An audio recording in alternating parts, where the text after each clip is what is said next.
if I know that there are problems, if I know that I can do something for it, then it's very selfish not to do that, right? I have to ask them for photos of like children smiling with the lanterns, with the card saying, "Thank you for your donation." We basically beg for money for these companies. We beg several times to set up a meeting.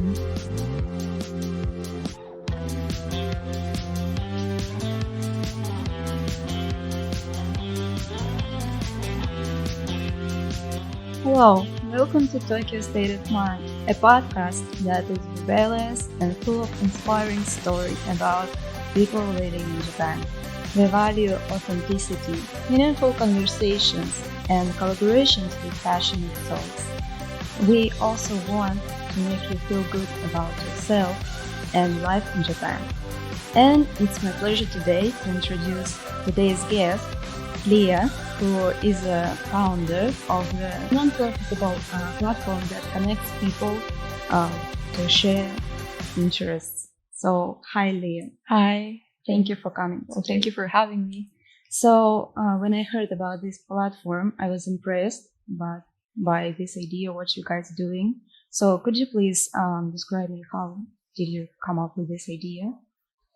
So I'm still a student at the University of Tokyo, and I graduated from Tokyo for my bachelor's as well. So I came to Japan in 2016, and I was just looking for a circle that I can join, something that is related to volunteering. And because I didn't speak any Japanese, my options were very limited. There was only one circle, and that was First Access. So First Access is an organization that donates solar products to non-electrified regions in Africa. And the main fundraising scheme is a conference called Tokyo Carbon Conference, where we basically invite sponsor companies to give talks to students, ambassadors, other corporate representatives. And yeah, so we receive donations from these companies, and with that money, we donate solar lanterns, kind of thing. So I worked with First Access for the past now 5 years almost. And for the first 2 years, I was just like an observer. Yeah, I didn't speak any Japanese. I just did what they were doing. Yeah, and then I got more and more involved over time. But then in 2018, the director came to campus in Komaba, and he was like, "Okay, we are actually splitting the organization. The other director is taking all the members." And so basically it was just me and the director. So he was like, "If you have some friends, maybe we can start a new circle." So I started a new circle, First Access U Tokyo. That was 2018. And that's where I met Marisol, the co-founder for GiftIt as well. So we were all international students, and we pulled out some new ideas, and we started with the charity cafe. Yeah, because for Japanese universities, we usually have school festivals, and we held a charity cafe, and we held it every year as First Access as well, but we never made any profit. Yeah, poorly designed flyers, poorly designed posters, poor menus. Yeah, we were just relying on people's goodwill, basically. And we didn't make any money. We spent more money buying all the materials that we ended up not using. Yeah, but for the first time, we made some profit in 2019 at the May Festival. Yeah, and I was actually in Vienna traveling with my other friend because I was on an exchange semester. So I was working with Marisol, who was in Tokyo, over a lot of Google Docs and a lot of like voice messages. And then we somehow made it work. We just made cuter posters. We came up with the idea called Genie. We started because my sister, who was majoring in marketing, she was like, "You guys should come up with a better name to call your donors." Because if you just say students or sponsors, it's not very engaging. So because we're donating lanterns, we decided to call them genies. And also because my ex-boyfriend's name was Eugene and his nickname was Genie. So we decided to go with the Genies. Yeah. And then we handed out the Genie certificate saying like, if like, no matter how little donation they make, like even if it's 100yen or 1yen, we handed out Genie certificate. Yeah. And they bought it. Yeah. We sold cookies and lemonades and stuff, but we made more money from donations than the profits from selling those cookies and lemonades, which was impressive because we never made any profits before. We've done that for over 5 years. So that was impressive. And then for the 2019 Tokyo Carbon Conference. So for the first time, I orchestrated everything. I became sort of like a producer for the whole event. And we got the sponsor and we had the student audiences that we never had. So I began to think it might actually work. Like, because like for the first 2 years, I was just an observer and I was just doing what my director wanted me to do. But then I started to gain some confidence in having my own inputs because I saw them working and I found new members who were also interested in the same goals as me. So that's how 2019 went. And for 2020, the COVID happened. So we couldn't host the conference for this year anymore. So we had to come up with a new fundraising scheme. And my director and one member back in 2018, I think, they suggested, because you guys are all international students, you guys can tutor the foreign languages and get some money and then donate that to First Access. So I thought that it's not that interesting. I mean, we do that for a job, right? Mm-hmm. We get paid and it's not interesting for the tutors. And I felt that we hit the same problem that we used to have for the conference as well. Because for the conference, when we recruit sponsor companies, we basically beg for money for these companies. We beg several times to set up a meeting, set up an appointment, and then we go to these companies at their headquarters or whatever and try to look nice, and then we try to explain, and then they say, like, okay, I have to get it through my kacho, bucho, shacho, and then like they get cut off somewhere and it doesn't happen. And then they say, I'm sorry, but I don't see any business opportunities. We are not investing in Africa right now. So it's not profitable. It's just a charity for them. So, and because of that, they're not that cooperative when they come to conference as well. Yeah, the ambassadors as well. So we're always in the lower position and there's no inherent incentive for them. And when they make donations, it's not because they are actually interested in the goal of First Access. So I thought that there should be a better fundraising scheme in general. Yeah. So that's how I came up with the new idea of the GiftIt. So, yeah. Hey, did you see our subscribers?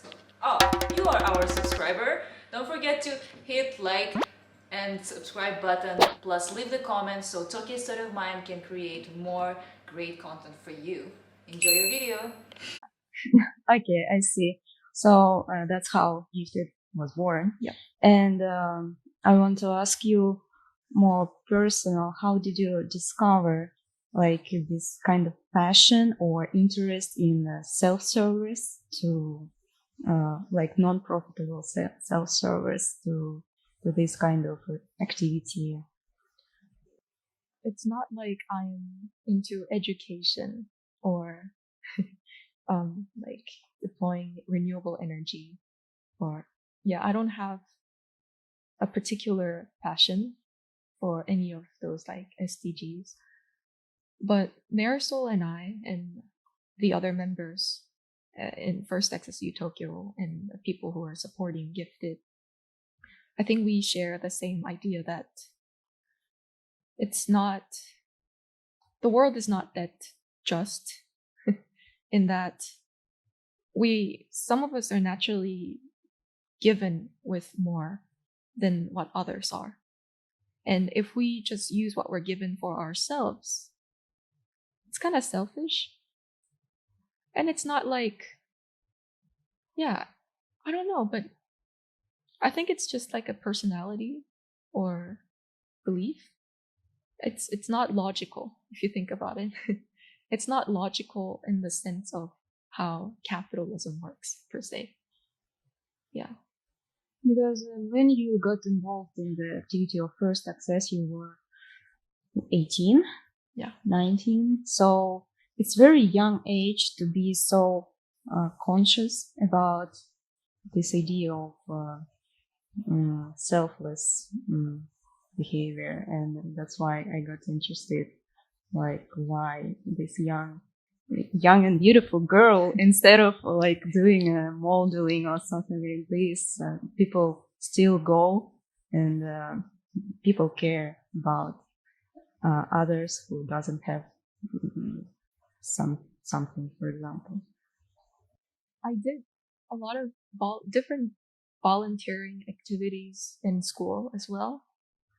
I think the very first time that I joined one of these kind of activities was in middle school. And that was precisely just to build a resume, because I was going to apply for some special purpose high school and they asked for these activities. So that's how I started tutoring kids at a local children's center as a volunteering. I didn't really give that much thought into it. But then, yeah, it's hard to explain, but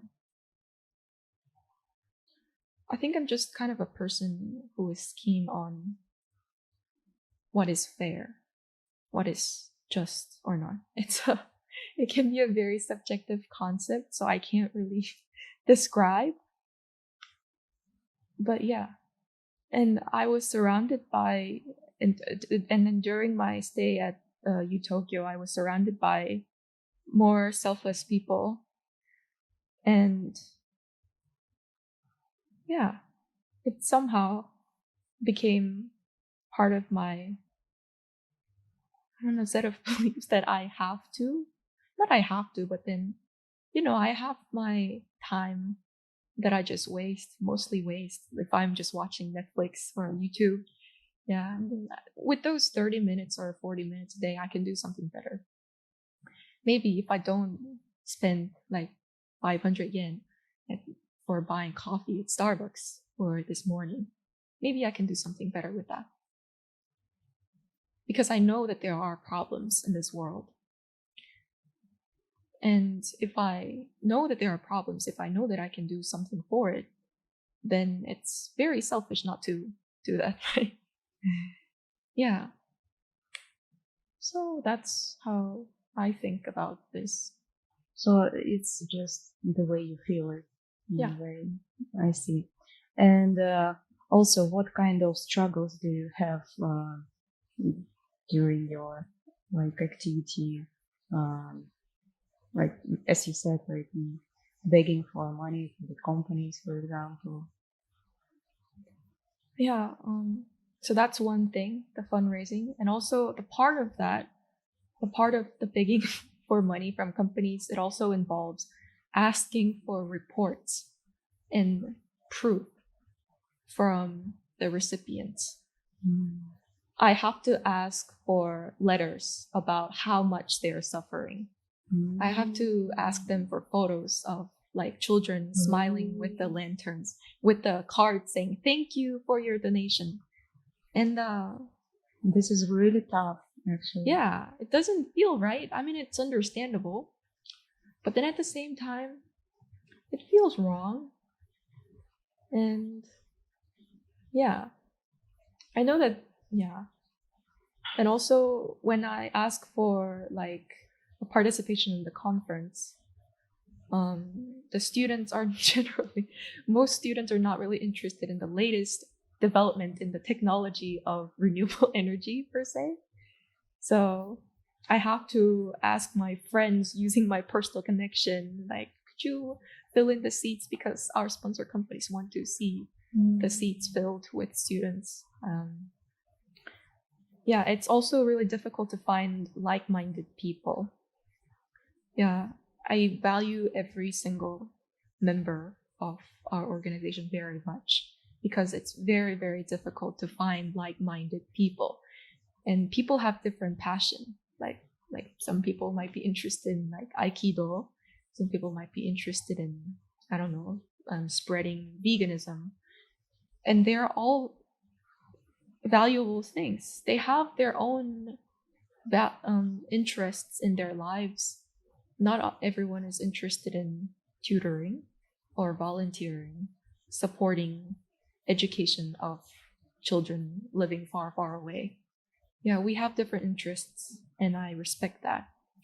So finding the like-minded people, it's really difficult, and I have to constantly manage that relationship.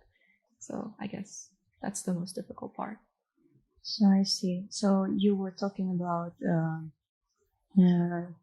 like spreading the value, delivering this value. So what value do you want to deliver through this platform? GiftIt? So first of all, I want to make donating something something that you get in return. You don't have to get something in return, but I thought that it would be nice if I can give something in return for the donors as well. So for the students who pay for our services or the tutoring, they're apparently learning something. And for the donors of these gifts, they get to become a mentor of someone and they get to make new connections. And personally, so I'm not sure if I mentioned it already, but as a student at the University of Tokyo, I do a lot of part-time jobs that involves teaching. And of course, I do this for money, but then there's another value that I feel from being a teacher. Yeah, like when I am waitressing, it's a different kind of value that I feel like I am. When I was waitressing for this fancy Italian restaurants, I felt that, oh, I'm making a very special day of someone because people usually come there for like anniversaries and stuff. So if I'm there serving them, then I'm making their special day more special. But with teaching, it feels heavier. The responsibility feels heavier, especially with younger children or when I am giving advice like for college application for high school kids. Yeah, I know that my words mean a lot. It can actually change the direction of their lives. And change somebody's life. Yeah. So, and it's a very positive thing because I'm a person with a very low self-esteem in general. And being a teacher, it's sometimes after classes, of course my throat hurts because I have to yell at these kids sometimes. Yeah, but then after after this tutoring session, I feel better about myself. And I think that's a valuable experience. Apparently, if you are just volunteering with the GiftIt platform, you're not going to get paid. But I think it's a still valuable experience getting to share your knowledge. And I think that's one of the things that like humans could evolve as well, right? So like passing this knowledge. Yeah. And at the same time, you're doing the good for other parts of the world. So yeah. I see. And what kind of lessons did you get, like establishing the GiftIt or working in the first access? I realized how naive I was. Yeah. And In which case? About what? So I just had a very vague idea of how the world operates. there are things that I can only learn from doing it. Like, for example, organizing a conference. If you just say organizing a conference, it's just organizing a conference. But then once you actually try to organize an event like that, you get to observe how people behave. And Not in a positive way. yeah, sometimes in a positive way, sometimes in a negative way. Like, you get to observe how people have different interests, and you need to find a way that can cater for that person's interests. And you have to observe what kind of talents the people around you have. And you have to assign a very clear role for that person, how to manage communication, and how to be a leader without being dictative while keeping things on schedule, things like that. So yeah, I think I just grew as a person in general. It's very hard to put them in words. Yeah, so I think I had both bitter and sweet moments. I found out how sometimes people are, I don't know, there are people who share the same values as I do, and there are people who are just purely passionate about what they're doing. And sometimes when they're passionate enough, then they're just willing to donate their talents without asking anything in return. But sometimes, for example, sometimes like when I like put out food for when I held this Christmas party, so when we were selling like hot chocolate at like 100 yen, no one was buying it. But then in the end of the party, we had so much left, like the cookies and everything. So I told him, okay, you can just take them for free now. And then people just, Really? yeah, Mm. just, so that's the side of humans that I don't want to see. But then that's how humans are, I guess. But then at the same time, there were people who stayed after the party to clean up, and people who helped me with PR. And I collaborated with another student circle at U Tokyo, and they were also supportive. Yeah, and the people at the I hosted it at the Komaba Lodge, the student dormitory, and and I can't generalize, but in Japan in general, it comes with a lot of rules, restrictions, and tiny komakai stuff that you have to follow. Yeah, and the staff at the dormitory, they were talking about like very tiny restrictions that we had to follow. They were not very cooperative. But then once people started coming in, the older staff, he came to the party and he was taking photos. Yeah, he was like, I've never seen the events at our lodge with this many people, and it seems like they're all enjoying it. Yeah, and then so after the party, I offered him with the tray of leftover treats. Yeah, kind of like a bribery for the next party in case I host another event there. So yeah, it's really hard to summarize these things in one sentence, but I guess just having the opportunity to observe different sides of people, I guess. Yeah. What do you think make other people work with you? I don't know. I think it was also a positive experience for me in that regard as well. Because, okay, this is the more personal side, but then I had depression for a very long time, and it comes with low self-esteem. Which one comes first? I don't know. And it's related to how I was not treated very well by my mother when I was growing up, because she had a very, very severe depression as well. And it affected me, my sister, and I left home when I was 15, 16. I went to a boarding school. Yeah. And after a year at an international boarding school, I moved to Kansas. I was advised by my mom's psychiatrist that it would be better for both of us if we spend time separate from each other. And I didn't go back home for 2 years at all. And then I moved to Germany And then I came to Tokyo, so it's now 9th year and I'm 24. And so I had a lot of down moments and I feel like I constantly feel like I can be substituted.